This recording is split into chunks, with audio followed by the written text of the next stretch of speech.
আন্তর্জাতিক জীবন, সমস্ত প্রেসক্রিপশন কোরআনের ভিতরে আছে না নাই? আছে। যেই সমস্ত মুসলমানেরা বলে কোরআন হাদিসে রাজনীতি নাই, তাদের আমি বলি তাদের ঈমান নাই। সন্দেহ আছে আপনাদের? ঈমান নাই। আল্লাহর নবী মদিনার প্রেসিডেন্ট ছিলেন, ঠিক কিনা? খুলাফায়ে রাশিদিনের মধ্যে সর্বশ্রেষ্ঠ হলেন চারজন, হযরত ওমর, আবু বকর, উসমান, আলী। এই চারজন রাষ্ট্র পরিচালনা করেছেন, তারা রাজনীতি করেছেন, দেশ পরিচালনা করেছেন। হযরত ওমর অর্ধ পৃথিবী শাসন করছেন। সুবহানাল্লাহ বললেন। যারা কোরআন হাদিস বুঝে না, আচ্ছা মনে করেন ওযুর মাসালা আছে না? কি বলেন? নামাজ ভঙ্গের কারণ আছে না? ওযু ভঙ্গের কারণ আছে না? আছে। ঈমান ভঙ্গের কারণ নাই মনে হয়? আসেনি? ঈমান ভঙ্গেরও কারণ আছে। ও মুসলমান, যদি আপনার ওযু ছুইটা যায়, নামাজ হইব? কথা বলেন। আপনি আপনার মহল্লায় একজন ইমাম রাখতে গেলে কত কি দেখেন, তার নখের হাতের নখ দেখেন, পায়ের নখ দেখেন, তার দাড়িগুলো দেখেন, তার টুপিটা কেমন দেখেন, সে বেদাতি কিনা এটাও দেখে, ঠিক কিনা? কথা বলে না? নাই মনে হয়? তার পোশাকটা কেমন এগুলো দেখে, তার দাঁতগুলো কেমন, হাঁটা চলা কেমন। ইমামরে কি কেউ বিয়া করবো? এর পরেও কয় ইমাম সব বেহায় বেহায় দেখে। কথা কয় না? আস্তে হাঁটলে কয় ইমাম সাহেব মনে হয় রুগা, জোরে জোরে হাঁটলে কয় এবারে শরীর এত তেল হইছে মানুষের উপরে দাওয়াত খাইতে খাইতে, ঠিক কিনা? এই যে আপনি একজন সামান্য মসজিদের ইমাম রাখবেন, 50টা ঘরের ইমাম, 50 জন মুসল্লির ইক্তেদা, যার পিছনে আপনি নামাজ আদায় করবেন। একজন ইমাম রাখতে গিয়ে একটা মহল্লার, পাড়ার মহল্লার মসজিদের ইমাম রাখতে গেলে যদি তার বাড়ির খোঁজ নেন, তার বউ পর্দা করে কিনা, মেয়ে পর্দা করে কিনা, সুদ খায় কিনা, হারামের সাথে জড়িত আছে কিনা, অন্যান্য রাজনীতি করে কিনা, জামাত করলে ইমাম সাহেবের চাকরি নাই। কথা হয় না? ঠিক কিনা? জামাতের এরা মানে মুসলমান না। কথা হয় না? এরা মানে মুসলমান না। যদিও এদের আকীদায় কিছু সমস্যা আছে, কিন্তু এরা মানে মুসলমান না। আপনাদের কথা বুঝায় মুসলমান হই না এরা। সন্দেহ আছে আপনাদের? চরমনাইওয়ালারা মুসলমান না, জমিয়তের এরা মুসলমান না। কি বলেন? তো যদি কোনোভাবে প্রমাণ হয় একটা রাজনৈতিক দলের সাথে তিনি সম্পৃক্ত আছেন, তাহলে ইমামের চাকরি হই নেই। আছে না নাই? আছে। তো এইভাবে একজন ইমাম রাখবেন, এত যাচাই বাছাই করেন। আর যাকে আপনি ইউনিয়নের দায়িত্ব দিচ্ছেন, উপজেলার দায়িত্ব দিচ্ছেন, ইউনিয়নের একজন মেম্বার মানে ইউনিয়নের একজন ইমাম। কথা বলেন ঠিক কিনা? আপনি চেয়ারম্যান বানাইতেছেন, ইউনিয়নের ইমাম বানাচ্ছেন, উপজেলার ইমাম বানাচ্ছেন, আপনার এরপরে এই যে এমপি বানাচ্ছেন, মন্ত্রী বানাচ্ছেন, রাষ্ট্রের ক্ষমতা যাদের হাতে তুলে দিচ্ছেন, তারা আস্ত চোর, ডাকাত, বাটপার, বদমাশ, জেনাকোর, ফেন্সিডিলকোর, এরপরে চাঁদাবাজ, গুন্ডা, ঠিক কিনা? এদের হাতে তুলে দিতেন রাষ্ট্রের ক্ষমতা। তিনি হচ্ছেন, যিনি রাষ্ট্রপ্রধান হবেন, তিনি রাষ্ট্রের ইমাম, ঠিক কিনা? তাহলে তার ক্ষেত্রে কতটুকু যাচাই বাছাই করার কথা? ও মুসলমানেরা, রাজনীতি কাকে বলে এইটাই বুঝলেন না, চিনলেন না, ঠিক কিনা? আফসোস লাগে, কথা অন্যদিকে চলে যাচ্ছে। বেজার হচ্ছেন আপনারা? আমার ভাইরা, তো বলতেছিলাম নবীজির আদর্শের ভিতরে আপনি রাজনীতি থেকে নিয়ে ব্যক্তিগত জীবন থেকে নিয়ে আন্তর্জাতিক জীবন পর্যন্ত নবীজির আদর্শ মানতে হবে, আর নয়তো তুমি মুসলমান দাবি করতে পারো না, ঠিক কিনা? দাবি করতে পারবা মুসলমান। মুসলমানের ঘর থেকে হইলেই মুসলমান হয় না, শুধু গরু খাইলেই মুসলমান হয় না। অনেক হিন্দুর বাচ্চা লুকায়া লুকায়া গরু খায়, ঠিক কিনা? অনেক দাদা বাবু, কাকা বাপু, জেঠা, অনেক দাদা, বড়দাদা, বড় ভাই, তারাও পর্যন্ত মুসলমানের ঘরের মধ্যে গরুর গোশত খায়। যদি গরু খাইয়া মুসলমান হওয়া যাইতো তাইলে তো তারাও মুসলমান, ঠিক কিনা? কথা বলেন না কেন ভাইরা? গরু খাইলেই মুসলমান হওয়া যায় না। ফ্রিজ ভর্তি গোশত ফ্রিজের মধ্যে রাইখা দিলেন, সারা বছর খাইলেন কুরবানি দিয়া, এটার নাম মুসলমানিত্ব না। মুসলমান হলো আপনার আত্মসমর্পণকারীর নাম, ঠিক কিনা? মুসলমান কাকে বলে? মুসলমান মানেই হলো আত্মসমর্পণকারী। আমার নিজের কোনো ক্ষমতা নাই, আমার কোনো স্বাধীনতা নাই, আমি চলবো তো আল্লাহর হুকুম মতো চলবো, আমি মানবো তো আল্লাহর আদেশ মানবো, আমি রসুলের তরিকায় চলবো, এর নাম মুসলমানিত্ব, ঠিক কিনা? আজকে মুসলমান ইসলামের শাব্দিক অর্থই জানে না, মুসলমানের শাব্দিক অর্থ জানে না, পারিভাষিক অর্থ জানে না, অথচ দাবি করে মুসলমান। একক তো নামাজ নাই, গাঞ্জা টানে 5 ওয়াক্ত, নামাজ পড়ে না একক তো, বন্ডামি করে 10 ওয়াক্ত, এটা হয় মুসলমান। কথা কয় না, ঠিক নেই? আহা, এমন এমন ছন্দ গায়, এমন এমন গান গায়, ইমান গাইতে দেরি, ইমান যাইতে দেরি নাই।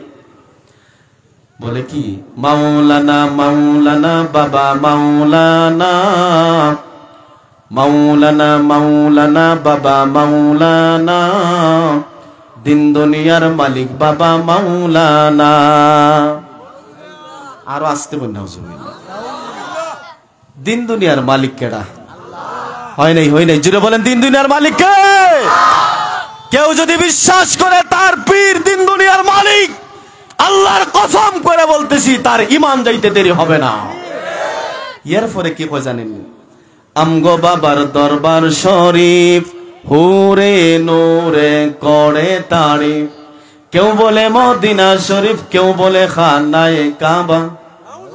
আরো আসতে না, জোরে কোন জোরে। তার বাবার দরবার শরীফ এত বড় না ফাক্কা দরবার, এত বড় না ফরমান, গাঞ্জা টানে, গাঞ্জার ধোঁয়া, কিয়ামতের অন্ধকার, বেডা বেডি জড়া জড়ি নাচানাচি করতে করতে কাপড় গেছে কুল্লা, ওই দরবারের হুরে নুরে বলে পরে তারিফ। এরপরে কেউ বলে মদিনা শরীফ, কেউ বলে খানায়ে কাবা। কাবার সাথে তুলনা দিতেছে এই নাফরমানের জায়গা। নাউজুবিল্লাহ বলেন। এই কথাগুলো বিশ্বাস করলে ঈমান থাকবে না। এই গান শোনা হারাম, এই কথা বিশ্বাস করা হারাম, ঠিক কিনা? বন্ডার দল সমাজের মধ্যে আছে না? নাই? কত ধরনের বন্ডামিজ আছে। এগুলো কি নবীজির আদর্শে আছে? কথা বলেন আছে? কষ্ট হচ্ছে আপনাদের? বেজার হচ্ছেন? ভাইরা আমার, আল্লাহর নবী রাহমাতুল লিল আলামিনকে যদি আপনি অনুকরণ না করেন বাইরে, দুনিয়াতেও লাঞ্ছিত হবেন, পরকালেও আপনি নবীজির শাফাত পাবেন না, ঠিক কিনা? আল্লাহর কসম, নবীজির শাফাত ছাড়া কেউ জান্নাতে যেতে পারবে না, ঢুকতে পারবে না। কথা বলেন, ঠিক কিনা? আপনার আমার নবী উম্মতের দরদি, কেমন উম্মতের দরদি ছিলেন। রাহমাতুল লিল আলামিন যখন উহুদের ময়দানে মার খান, তখন আল্লাহর নবী বলেন ইয়া উম্মতি ইয়া উম্মতি, সুবহানাল্লাহ।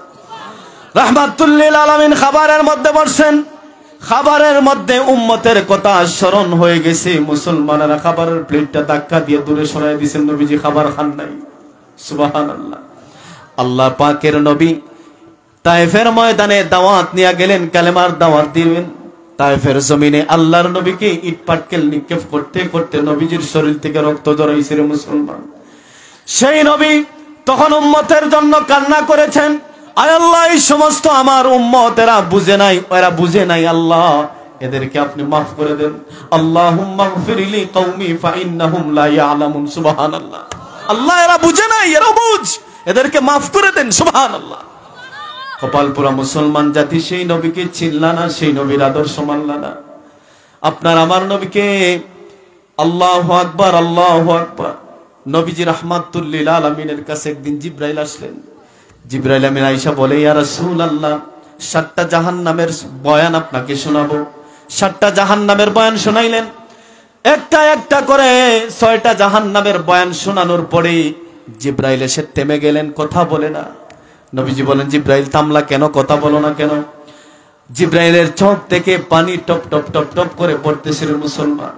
আল্লাহর নবী, বিশ্ব নবী রাহমাতুল লিল পিরাপিরি করতেছেন, জিবরাইল কথা বলো, 7 নম্বর স্তরের বয়ানটা আমাকে শোনাও। জিবরাইল বলেন, ইয়া রাসূলুল্লাহ, ওই 7 নম্বর স্তরের মধ্যে আপনার গুনাহগার উম্মতগুলো থাকবে গো আল্লাহর হাবিব। আল্লাহর নবীর চেহারায় আনোয়ারটা সাথে সাথে মলিন হয়ে গেছে রে মুসলমান। নবীজি কান্নায় ভেঙে পড়লেন।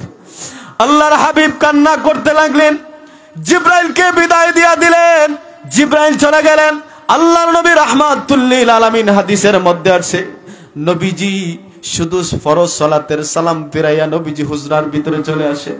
হুজরার কাছে আয়েশা, আম্মাজান আয়েশাকে বলেন, আয়েশা তুমি দরজাটা বন্ধ করে দাও, খবরদার কেউ আসলে ডাক দিলে তুমি দরজা খুলে দিবা না।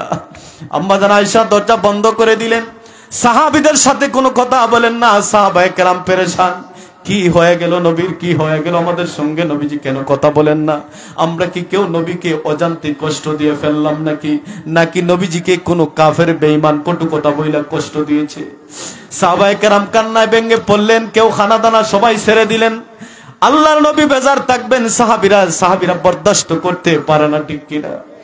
আল্লাহর নবী সাল্লাল্লাহু আলাইহি ওয়াসাল্লামের চেহারায় আনোয়ার দেখলে পরের সাহাবীদের পেটের ক্ষুধা চলে যেত। সুবহানাল্লাহ, পেটের ক্ষুধা চলে যেত। হাদিসের মধ্যে আছে আল্লাহ রাসূল সাল্লাল্লাহু আলাইহি সাল্লাম কোথাও সফরের মধ্যে বের হইলে হযরতে ফাতেমার বাড়িতে একবার উইটা তারপরে যাইতেন, আবার আসার সময় হযরতে ফাতেমার সাথে সাক্ষাৎ করতেন। সুবহানাল্লাহ। ফাতেমার ঘরে আসলেন, আসার পরে আল্লাহর নবী বিশ্ব নবী রাহমাতুল লিল আলামিন ফাতেমার চেহারার দিকে তাকাইলেন। ফাতেমার চেহারাটা বড় মলিন, ফাতেমার চেহারা বড় মলিন, ফাতেমার চেহারা বড় মলিন। ফাতেমা উইটা দাঁড়াইতে পারেন না। ফাতেমা ডাক দিয়া বলেন, আব্বা জান, ইয়া রাসূলুল্লাহ, ওগো নবীজি, ওগো আমার প্রাণের আব্বা, এই যে দেখেন কয়েকদিন ধরে আমার চুলার মধ্যে আগুন ধরে না গো আব্বা। আল্লাহর হাবিব তার মেষ ফাতেমাকে সান্ত্বনা দেওয়ার জন্য ও মুসলমানের নবী বিশ্ব নবী রাহমাতুল লিল আলামিন জুব্বাটা একটু উপরে উঠাইলেন। ফাতেমা তাকায়া দেখেন আল্লাহ নবীর পেটের মধ্যে 4টা পাথর বাঁধা। চারখানা পাথর বাঁধা দেখে ফাতেমা চোখের পানি ছেড়ে দিয়েছেন। চোখের পানি ছেড়ে দিয়া কান্না করে ফাতেমার অভিযোগটা সাথে সাথে ফাতেমার অভিযোগটা ডিলিট করে দিলেন, আর কোনো কথা বললেন না। ফাতেমা নীরব নিস্তব্ধ হয়ে গেলেন যে আমার বাবা দুজাহানের বাদশাহ, আমার বাবা হচ্ছে আল্লাহর পরে জান সম্মান মর্যাদা, সেই আব্বার পেটের মধ্যে 4টা পাথর বাঁধা। ও মা, এই যে তাকায়া দেখো, আমি নবী হইয়া আমার পেটের মধ্যে পাথর বাঁধা। আল্লাহর নবী সাল্লাল্লাহু আলাইহি সাল্লাম এবার ঘর থেকে বের হইলেন। ঘর থেকে বের হইয়া কোথাও কাজের সন্ধান করতেছেন, কোথাও কাজ পাওয়া যায় কিনা।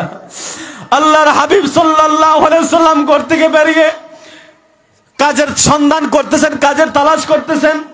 হঠাৎ করে নবীজি তাকায় দেখলেন একজন ইহুদি কুয়া থেকে পানি উঠাইতেছে, কুয়া থেকে পানি উঠাইতেছে। নবীজি ডাক দিয়ে বললেন, ভাই ইহুদি রে, তোমার যদি কোনো কাজ থাকে আমাকে বলো, আমি তোমার কাজগুলো করে দেই। ইহুদি ডাক দিয়া বলে, ওগো মুহাম্মদ, তুমি যদি 1 বালতি পানি উঠাইতে পারো, 1 বালতি পানির বিনিময়ে তোমাকে 3টা খুরমা দিব, 3টা খুরমা দিব। আল্লাহর নবী বিশ্ব নবী পেটের মধ্যে পাথর বাঁধা রাইখা আপনার আমার নবী কুয়া থেকে পানি উঠাইলেন। 1 বালতি পানি উঠানোর পরে ইহুদি 3টা খুরমা দিল রে মুসলমান। 3টা খুরমা পাওয়ার পরে আল্লাহর রাসূল 3টা খুরমা খাইলেন, পেটের ক্ষুধাটা একটু নিবারণ করলেন। ও মুসলমানেরা, আল্লাহর হাবিব এবার যখন পানি খাইলেন, পানি খাওয়ার পরে এবার আল্লাহর রাসূল আবার কুয়ার মধ্যে বালতি নিক্ষেপ করলেন। এইভাবে 8 বালতি পানি উত্তোলন করলেন। পানি উত্তোলন করার পরে 8 নাম্বার বালতিটা যখন নবীজি ছেড়ে দিলেন, বালতির রশিটা ছিঁড়ে কুয়ার মধ্যে পড়ে গেল রে মুসলমান। যখন কুয়ার মধ্যে পড়ে গেল বালতিটা, অমনি ইহুদি দেশে রাগান্বিত হইয়া আল্লাহর নবী বিশ্ব নবী রাহমাতুল লিল আলামিনের গালের মধ্যে টাচ করে একটা চল লাগাই দিছে রে মুসলমান। যে নবীর শরীরের মধ্যে মশা মাছি পর্যন্ত বসা হারাম ছিল, সেই নবীর গালের মধ্যে, সেই নবীর চেহারায় আনোয়ারের মধ্যে যখন ইহুদির বাচ্চা যখন আঘাত করলো, আল্লাহর নবীর শরীরের মধ্যে দুনিয়ার 4000 পুরুষের শক্তি ছিল। সুবহানাল্লাহ বললেন না? 4000 নওজোয়ানের শক্তি ছিল আল্লাহ রাসূলের শরীরের মধ্যে। নবীজি ইচ্ছা করলে ইহুদিকে মারতে পারতেন, আঘাত করতে পারতেন, এরপরে নবীজি আঘাত করেন নাই, পাল্টা আক্রমণ করেন নাই। ও মুসলমানেরা, এইটাই আমি বুঝাইতে চাচ্ছি, আপনার আমার নবী কেমন নবী। কেন আপনি নবীজির আদর্শ মানবেন না? কেন নবীজির আদর্শ ফলো করবেন না? কেন আপনি নবীজির কথা মানবেন না? কেন নবীর সুন্নত মানবেন না? হাদিসের কিতাবের মধ্যে আছে, একজন ইহুদি নবীজির মেহমান হইল, রাতে খাবার নবীজি খাওয়াইলেন। খাওয়ানোর পরে ইহুদিটা শয়তান প্রকৃতি ছিল, ইচ্ছে করে সে একাই 3 জনের খাবার খাইলো। খাইয়া রাতে নবীজি বিছানা করে দিলেন। আল্লাহর পয়গম্বরের বিছানার মধ্যে পায়খানা করে দিছে, জাইন্না পায়খানা করে দিল। পায়খানা করার পর সে মনে মনে ভাবলো, আরে মুহাম্মদ যদি দেখে সকালবেলা আমি তার বিছানা নষ্ট করে দিয়েছি, তাহলে ওমর আছে, আবু বকর আছে, উসমান আছে, আলী আছে, আমার অবস্থা শেষ করে দিবে। এবার সে ভয়ে পলাইতে লাগলো। আল্লাহু আকবার। আল্লাহর নবী ফজরের সালাতের আগে উইঠা দেখেন ইহুদির বিছানা একবারে নষ্ট করে দিছে। নবীজি আক্ষেপ করতে লাগলেন, আফসোস করতে লাগলেন, আহারে আমার মেহমানের না জানি কত কষ্ট হইছে। সুবহানাল্লাহ। আপনার আমার নবী টেনশনে ভুগতে লাগলেন। আর বিছানাকে নবীজি আটো সাটো করলেন, দলা করলেন, একত্রিত কইরা নবীজি নিজের হাতে এই ইহুদির ময়লাগুলো পরিষ্কার করতে লাগলেন। সাহাবায়ে কেরাম ডাক দিয়ে বলেন, ইয়া রাসূলুল্লাহ, আমাদেরকে দেন, আমরা পরিষ্কার করে দিই। নবীজি বলেন, না না না, এই মেহমান তো আমার মেহমান, তোমাদের মেহমান না, সুতরাং দায়িত্ব হলো আমি পরিষ্কার করব। সুবহানাল্লাহ। এই ইহুদি ভুল ক্রমে তার একটা শখের তরবারি ফালায় চলে গেছে। এবার যখন রাস্তার মধ্যে গিয়া মনে হয়ে গেল আমার তরবারি তুই আসছি, শখের তরবারির কারণে সে আবার রিস্ক নিয়ে আবার আল্লাহর পয়গম্বরের কাছে আসলো। আয়েশা দেখে আপনার আমার নবী দুজাহানের বাদশাহ, নবীজি নবুয়তের হাত দিয়া তার ময়লাগুলো নবীজি নিজ হাতে দৌত করতেছে। সুবহানাল্লাহ। ইহুদি নিজের চোখকে বিশ্বাস করাতে পারলো না, ডাক দিয়া বলে, এই লোকটা সাধারণ কোন লোক হবে না, এই লোকটা সামান্য কোনো মানুষ হবে না, যেই লোকটা আমার একজন ইহুদির প্রস্রাব পায়খানা নিজে পরিষ্কার করে, এই লোকটা নবী ছাড়া আর কেউ হতে পারে না। সুবহানাল্লাহ। ডাক দিয়া বলতেছি, ইয়া রাসূলুল্লাহ, ওগো মুহাম্মদ, এই নেন আমাকে কালেমা পড়ে মুসলমান বানায় দে। সুবহানাল্লাহ। এবার নবীজি বালতি যখন রশি চিরে পড়ে গেল, ইহুদি যখন আল্লাহর নবীকে আঘাত করলো, চল লাগাই দিল, আল্লাহর নবী কোনো কথা বললেন না, ডাক দিয়া বললেন, বাইরি তুমি কি আঘাত পেয়েছো নাকি, তুমি কি আঘাত পেয়েছো নাকি? এবার নবীজি রাহমাতুল লিল আলামিন 24টা খুরমা নিয়ে ফাতেমার বাড়িতে চলে গেলেন। ফাতেমাকে ডাক দিয়া বললেন, মা গো, এই নাও খাবার আনছি, খাবার তুমি খাও, গ্রহণ করো। ফাতেমাকে নিয়ে নবীজি রাহমাতুল লিল আলামিন খাবার খাইলেন। এইদিকে ইহুদি তার হাতের মধ্যে প্রচন্ড যন্ত্রণা শুরু হয়ে গেছে, তার হাতের মধ্যে ব্যথা শুরু হয়ে গেছে, মরণ কামড় শুরু হয়ে গেছে। ইহুদি আবার বুঝতে পেরেছে, এই লোকটাকে কেন আমি আঘাত করলাম, এই লোকটাকে কেন আমি মারলাম, এই লোকটা তো জেনে শুনে তার বালতিটা নিচের মধ্যে ফালায় নাই, সিরানা ফরছে, ঠিক কিনা? ইহুদি ডাক দিয়া বলে, আহারি আমি বড় ভুল করলাম, আমি বড় অন্যায় করলাম, আমি বড় অন্যায় করেছি, আমি অপরাধী, আমি আর অপরাধী থাকতে চাই না। ইহুদির হাতের মধ্যে প্রচন্ড ব্যথারে মুসলমান। এবার ইহুদি কি করলো? ইহুদি এবার একটা অস্ত্র নিল হাতের মধ্যে, একটা ছুরি নিয়া এই ইহুদি তার হাতটাকে 2 টুকরা করে ফেলেছে। আল্লাহু আকবার। ইহুদি হাতটা কর্তন করার পর ইহুদির মনের মধ্যে জাগছে, আরে এই লোকটা সামান্য লোক হতে পারে না, যাকে আঘাত করলাম, যাকে চোর মারলাম, এই লোকটা আমাকে ইচ্ছে করলে পাল্টা আক্রমণ করতো, আমাকে আঘাত করতে পারতো, কিন্তু আল্লাহর কসম আমাকে একটা কটু কথা বলে নাই। এই লোকটা সাধারণ কোন লোক হবে না, এই লোকটা অবশ্যই আল্লাহর নবী হবে। সুবহানাল্লাহ। ইহুদি আবার কাটা হাতটা নিয়ে আল্লাহর পয়গম্বরের কোকে কুস্তে কুস্তে কুস্তে কুস্তে ফাতেমার বাড়িতে চলে গেলেন। গিয়া বলেন, ইয়া রাসূলুল্লাহ, ইয়া হাবিবাল্লাহ, ওগো নবীজি, আপনাকে আঘাত করার কারণে আমার হাতের মধ্যে প্রচন্ড ব্যথা শুরু হয়ে গেছে নবী। ওগো নবীজি, এই যে দেখেন আমার কাটা হাত। নবীজিকে যখন কাটা হাত দেখানো হলো, আল্লাহর নবী আক্ষেপ করতে লাগলেন, আহা তুমি করছোটা কি, তুমি কি করলা? নবীজি রাহমাতুল লিল আলামিন এই কাটা হাতটা নিয়া আল্লাহর পয়গম্বর হাতের সাথে লাগাইয়া বরকতের দোয়া করে দিলেন, মুখের লালা মোবারক লাগাই দিলেন। আল্লাহর কসম, আল্লাহর কসম, আগের চাইতে ইহুদির হাতটা আরো বেশি শক্ত মজবুত হয়ে গেছে। এবার ইহুদি হাতটা বাড়াই দিয়ে বলে, ইয়া রাসূলুল্লাহ, আমি আর গুমরাহি ধর্মে থাকতে চাই না, আর জাহান্নামী দলে থাকতে চাই না, আর ইহুদি থাকতে চাই না, আমাকে পরায় দেন লা ইলাহা ইল্লাল্লাহু মুহাম্মাদুর রাসূলুল্লাহ সাল্লাল্লাহু আলাইহি ওয়াসাল্লাম। সেই নবীর আদর্শ আজকে আপনার আমার মধ্যে নাই। নবীজির আদর্শ যদি থাকতো তাহলে আমরা নামাজ ছাড়তে পারতাম না, ঠিক কিনা? ও মুসলমানেরা, এতটুকু মাথার সাথে বালিশের সাথে মাথা লাগে চিন্তা করবেন। আজকে একটা হিন্দুর বাচ্চা হয়ে, একটা দাসের ভুয়া হয়ে, একটা ইহুদির সন্তান হইয়া, দাসের সন্তান হইয়া, হিন্দুর সন্তান হইয়া আমাদেরকে আজকে বুঝায়। আমাদের মতো কপাল পোড়াই সমাজে নাই। আমি মুসলমান, আমি মিথ্যা কথা বলি, আমি মুসলমান, আমি ঘুষ খাই, আমি মুসলমান সুদ খাই, আমি মুসলমান গীবত করি, আমি মুসলমান হারামের মধ্যে লিপ্ত, আমি মুসলমান নামাজ ছেড়ে দেই, আমি মুসলমান আজকে টেন্ডারবাজি করি, আমি মুসলমান চাঁদাবাজি করি, আমি মুসলমান জেনা করি, আমি মুসলমান অপরের সম্পদ গ্রাস করি, ঠিক কিনা? এরা কি মুসলমান? আমার বুঝে ধরে না।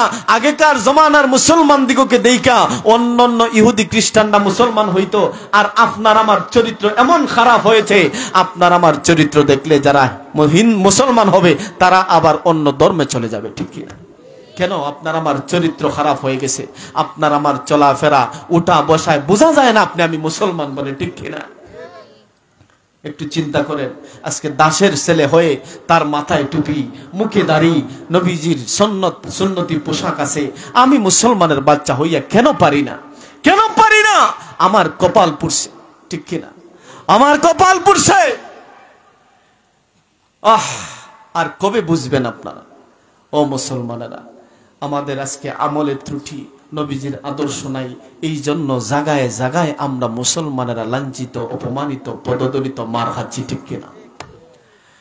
আল্লাহর পয়গম্বর বলেন, ও আমার সাহাবীরা শুনো, ওহানের কারণে আমার উম্মত গুলো লাঞ্ছিত হবে, অপমানিত হবে। ইহুদিরা মারবে, বৌদ্ধরা মারবে, খ্রিস্টানরা মারবে, বিভিন্ন জাতিরা আমার উম্মত দিগকে মারবে। সাহাবীরা প্রশ্ন ছুড়ে দিলেন, ইয়া রাসূলুল্লাহ, মাল ওয়াহনু ইয়া রাসূলুল্লাহ, ওগো আল্লাহর পয়গম্বর, ওয়াহানটা কি জিনিস? আল্লাহর পয়গম্বর বলেন, দুইটা জিনিস। একটা হলো হুব্বুদ দুনিয়া ওয়া কারাহিয়াতুল মাউত। এক নাম্বার হলো আমার উম্মতেরা যখন দুনিয়াকে পিছনে ফালায়া, আখেরাতকে পিছনে ফালাইয়া দুনিয়াকে সামনে আনবে, আখেরাতকে পিছনে রাইখা দুনিয়াকে বড় মনে করবে। সুদ খাক আর ঘুষ খাক, মদ খাক আর যাই খাক, মনে করবে খালি সম্পদ আর সম্পদ, ঠিক কিনা? খালি সম্পদ আর সম্পদ। হালাল হারাম তোয়াক্কা করবে না, সম্পদ কামায়ের ধান্দায় লেগে যাবে, বিল্ডিং এর প্রতিযোগিতা করবে, সুদের দিকে প্রতিযোগিতা করবে, হারামের দিকে প্রতিযোগিতা করবে। আমার উম্মত গুলো যখন দুনিয়াকে বড় মনে করবে, আখেরাতকে পিছনে ফেলাবে, দুনিয়ার মহাব্বত ভালোবাসা যখন তাদের অন্তরে ঢুকবে, তখন আমার উম্মত গুলো সংখ্যায় বেশি হইলেও আমার উম্মতেরা ইহুদির হাতে, খ্রিস্টানের হাতে, বৌদ্ধদের হাতে, বিভিন্ন জাতির হাতে মার খাবে, ঠিক কিনা? ওয়া কারাহিয়াতুল মাউত। আর যখন সে মরণকে ডরাইবে, মৃত্যুকে ভয় করবে, মরণকে ভয় করবে, যখন মনে করবে হারে, অথচ আল্লাহর পয়গম্বর বলেন, তুহফাতুল মুমিনিল মাউত। সুবহানাল্লাহ। রাসূল বলেন, তুহফাতুল মুমিনিল মাউত, মৃত্যু হচ্ছে মুমিনের জন্য উপহার। সুবহানাল্লাহ। নাই, মৃত্যু কি মুমিনের জন্য উপহার? উপহার কি মানুষ ভয় করে নাকি স্বাচ্ছন্দ্যে মনের আগ্রহে গ্রহণ করে? কথা বলেন। অথচ সেই মরণকে আপনি আমি ভয় পাই, সেই মরণকে ভয় পাই। ও মুসলমানেরা, এই মুসলমানের জমিন, এটা বাংলার জমিন, শাহজালালের জমিন, শাহ মাখদুমের জমিন, ইয়ামিনীর জমিন, ও মুসলমানের শাইখে কাতিয়ার জমিন, গহরপুরি রহমতুল্লাহর জমিন। এই জমিনের মধ্যে অসংখ্য ওলামায়ে কেরাম, আল্লাহর ওলিরা শুয়ে আছেন, ঠিক কিনা? এই বাংলার জমিনে, এই বাংলার জমিন কোন নাস্তিকের জমিন নয়, এই বাংলার জমিন কোন দালালের জমিন নয়, এই বাংলার জমিন মুদিদের জমিন নয়, এই বাংলার জমিন ডোনাল্ড ট্রাম্পের জমিন নয়, এই বাংলার জমিন তাওহীদি মুসলমানদের জমিন, ঠিক কিনা? এই দেশের মধ্যে ষড়যন্ত্র করবা, ইসলামকে মিটানোর জন্য ষড়যন্ত্র করবা, কোরআন হাদিসের কথাকে ওপেনলি ভাবে বলতে দিবা না, বাধা দিবা, জুতা পিটা করে ভারতের মধ্যে পাঠাই দিব, ঠিক কিনা? আমার মুসলমান ভাইরা, রাসূল বলেন এই দুই কারণ যখন দেখা দিবে আমার উম্মত মার খাবে। এবার অ্যানালাইসিস করেন, গবেষণা করেন, এই দুইটা কারণ আপনার আমার মধ্যে বেশি না কম? জোরে বলেন বাবা, বেশি না কম? এই দুইটা জিনিস ছাড়তে হবে। দুনিয়ার মায়া অন্তর থেকে বের করতে হবে, আর কি মৃত্যুর ভয়, অন্তর থেকে বের করতে হবে। আরে সাহাবায়ে কেরাম মরণের জন্য প্রতিযোগিতা করতেন, আল্লাহ রাস্তায় জীবন দেওয়ার জন্য প্রতিযোগিতা করতেন। হাদিসের মধ্যে আসছে, আল্লাহু আকবার, হেকায়েতে সাহাবার মধ্যে আসছে, আমর ইবনে জামুহ রাদিয়াল্লাহু তাআলা খুরাফা বিশিষ্ট ছিলেন, ল্যাংড়া ছিলেন। তো তার 4টা সন্তান জিহাদের ময়দানে যাবে, প্রস্তুতি নিচ্ছে। আল্লাহু আকবার। বিবিও কেমন বিবি, বিবি ডাক দেয়া বলে, আমর ইবনে জামুহ ডাক দেয়া বলেন, আমিও আমার মনে চাই জিহাদের ময়দানে যাব, আল্লাহর রাস্তায় শহীদ হব, আল্লাহর জন্য আমার জানটা কুরবান করে দেব। সুবহানাল্লাহ। বিবি একটু কোসা মারলো, ও আমি তো দেখতেছি আপনি জিহাদের ময়দান থেকে বাইক আইতাছেন, ফলাই আইতাছেন। একটু সেট তুইলা দিছে। কি তুইলা দিছে? জোরে বলেন। সেট বুঝেননি? একটু রাগ আসছে শরীরের মধ্যে। কি আমি ফলাই আইতেছি, তাইলে দেখাইয়া দিমু। সুবহানাল্লাহ। আমর ইবনে জামুহ বললেন, ঠিক আছে প্রাণের বিবি, আমিও দেখাইয়া দিব। জিহাদের ময়দানে গিয়ে আমিও আমার ইমানি স্পৃহা, আমার মরণের আকাঙ্ক্ষা, মরণের তামান্না আমি দেখাই দিব। আল্লাহু আকবার। জিহাদের ময়দানে গেলেন, যুদ্ধ করতে করতে কাফেরদেরকে কচু কাটা করে নিজেও শহীদ হয়ে গেছে। সুবহানাল্লাহ। আমর ইবনে জামুহ একটা দোয়া করছে, আল্লাহ আমাকে আর বাড়ির মধ্যে ফিরে আইনো না। সুবহানাল্লাহ। এবার আমর ইবনে জামুহর লাশটা উটের উপরে উঠায় বাড়ির দিকে আনার জন্য, কিন্তু বাড়ির দিকে তো উট আসে না, উট সাথে সাথে বসে যায়। সুবহানাল্লাহ। শতবার চেষ্টা করা হলো, কিন্তু উটকে আনা যায় না, লাশ আনা সম্ভব নয়। আল্লাহর নবীকে সংবাদ দেওয়া হলো। নবীজি বললেন, আমার সাহাবী কি ঘর থেকে বের হওয়ার সময় কোনো দোয়া করছিল কি, যে ইয়া রাসূলুল্লাহ এই দোয়া করেছিল, আল্লাহ আমাকে আর ফেরত আইনো না। সুবহানাল্লাহ। আল্লাহর নবী বলেন, শতবার, লক্ষবার, হাজারবার, যদি তোমরা লক্ষ কোটি কোটি বারও চেষ্টা করো, আল্লাহর কসম উটের প্রতি আমার আল্লাহ এই নির্দেশ দিয়েছেন যে উট যেন বাড়িতে না যায়, তার লাশ যেন বাড়িতে না যায়। সুবহানাল্লাহ। এইখানেই তাকে দাফন করে দাও। সুবহানাল্লাহ। তাহলে তারা মরণের জন্য প্রতিযোগিতা করছেন, মাল আল্লাহ রাস্তায় দেওয়ার জন্য প্রতিযোগিতা করতেছেন। আল্লাহর কসম, ও মুসলমান, এই যে আমাকে দেখতেছেন, আমার বাপদাদার সম্পদ ছিল, গাড়ি বাড়ি সব ছিল, মর্যাদাও ছিল, সবই ছিল, কিন্তু ঈমান ছিল না। কি ছিল না? ঈমান ছিল না।